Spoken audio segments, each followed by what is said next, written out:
नमस्कार, मी सचिन आवडे L S मराठीमध्ये तुम्हा सर्वांचं स्वागत करतो.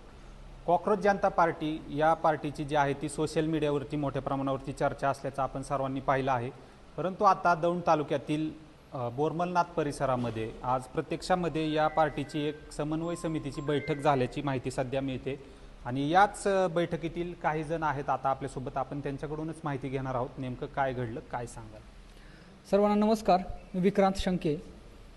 या ठिकाणी कॉक्रोच जनता पार्टी महाराष्ट्राच्या वतीनं राज्य समन्वय समितीची स्थापना करण्यात आलेली आहे आणि या माध्यमातून कॉक्रोच जनता पार्टी महाराष्ट्र या पक्षाची एक दशसूत्रीसुद्धा जाहीर करण्यात आलेली आहे. या दशसूत्रीमध्ये माणूस सर्वात प्रथम, आपण माणूस म्हणून, माणसं म्हणून एकमेकांना ओळखलं पाहिजे, जोडलं पाहिजे, अशा प्रकारे ते सूत्र आहे. त्याचबरोबर संविधान सर्वोच्च असलं पाहिजे.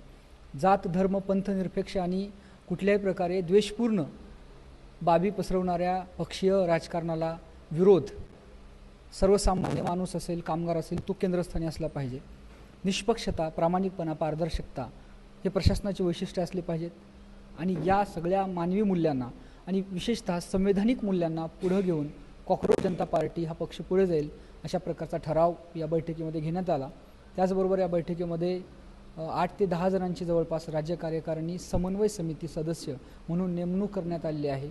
यानंतरचा पुढचा टप्पा हा असेल की कॉक्रोच जनता पार्टी महाराष्ट्रमध्ये वेगवेगळ्या जिल्ह्यांमधून जे लोक सातत्यानं आमच्याशी जुळू पाहत आहेत, जोडून घेण्याची त्यांची इच्छा आहे, त्यांच्यासोबत मराठवाडा असेल, कोकण रिजन आणि विदर्भ या सगळ्या महाराष्ट्राला जोडण्यासाठी एक महाराष्ट्र संवाद यात्रा काढण्याचा या ठिकाणी समन्वय समितीचा विचार आहे. या ठिकाणी आता तुम्ही समन्वय समिती स्थापन केली असं सांगताय. कालच भारतामध्ये अभिजित दिपके हे देखील आलेले आहेत. ही समन्वय समिती नेमण्याबाबत त्यांच्याशी काय तुमची चर्चा झाली होती का, काय सांगाल? हे बघा, सगळ्यात महत्त्वाची गोष्ट मी या माध्यमातून क्लिअर करू इच्छितो की कॉक्रोच जनता पार्टी ही कुठलीही आत्तापर्यंत तरी अधिकृत रजिस्टर्ड अशी पार्टी झालेली नाही, नोंदणीकृत पक्ष हा नाही. त्या अर्थाने अभिजित दिपके हे सुद्धा एक डिजिटल मुवमेंटचे एक फाउंडर म्हणून त्या ठिकाणी आहेत. ही पब्लिक मुवमेंट झालेली आहे आणि पब्लिक मुवमेंट झालेली असल्यामुळं, आणि त्याच्यात दुसरा महत्त्वाचा मुद्दा, अभिजित दिपके हे नुकतेच अमेरिकेतून आलेले असल्यामुळं आणि आता ते औरंगाबादला त्यांच्या परिवारासोबत टाईम स्पेंड करण्यासाठी गेले असल्यामुळं त्यांना त्यांच्या कानावर ही गोष्ट घालावी आणि त्या माध्यमातून त्यांना डिस्टर्ब करावं असं आम्हाला काही ते वाटलेलं नाही. त्याच्यामुळे ही जी घटना घडते ही घटना आता त्यांना मीडियाच्या माध्यमातून समजेल, पण त्यांच्याशी तसा या बाबतीत काही संपर्क झालेला नाही किंवा आम्हाला तशी गरजही वाटली नाही, कारण ही एक प्रकारे पब्लिक मुवमेंट म्हणून आपण या गोष्टीकडे पाहतो. आपण जर पाहिलं तर अनेक चळवळी सोशल मीडियावरती आपल्याकडे आल्या आणि तशाच विरून देखील गेल्या. कॉक्रोच जनता पार्टी जनतेमध्ये जाण्यात यशस्वी होईल का, तुम्हाला काय वाटतं? हे तुमचं म्हणणं खरं आहे की जे असे प्रवाह सोशल मीडियावर जे वेगवेगळे कॅम्पेन्स वगैरे सुरू असतात ते विरून जातात, तर नेमकं आम्हाला ते होऊ द्यायचं नाही. आणि ह्याच्यामध्ये जर फरक करायचा, सांगायचा झाला तर असे जे सगळे सोशल मीडिया कॅम्पेन्स पुढे आले तर ते फक्त सोशल मीडियावर राहिले. पण आज तुम्हाला 4-5 डोके दिसत आहेत ग्राउंडवर आणि आम्हाला हे टाळायचं आहे. त्याच्यामुळं आम्ही संघटन बांधणीवर सगळ्यात आधी भर देतो आहे.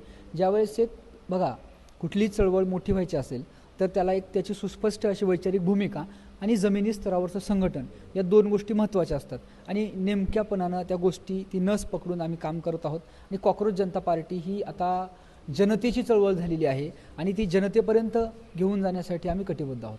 तुम्ही आत्ताच सांगितलं कॉक्रोच जनता पार्टी ही जनतेची चळवळ झालेली आहे. नेमकं कोणत्या मुद्द्यांवरती तुमचं आगामी काळामध्ये लक्ष असणार? नक्की आमचं खास करून युवकांचे प्रश्न, बेरोजगारी मोठ्या प्रमाणावर आहे. प्राधान्याचा आमचा प्रश्न शिक्षण, आरोग्य, बेरोजगारी आणि भ्रष्टाचार जो प्रशासनामध्ये बोकाळलेला आहे आणि त्याचबरोबर हे राजकीय नेते आहेत यांचं अनैतिक, यांचं राजकारणामध्ये आपण पाहतोय, महाराष्ट्राचं राजकारण असेल किंवा देशाचं राजकारण असेल, फार मोठ्या प्रमाणामध्ये एक नैतिक पतन झालेलं आहे.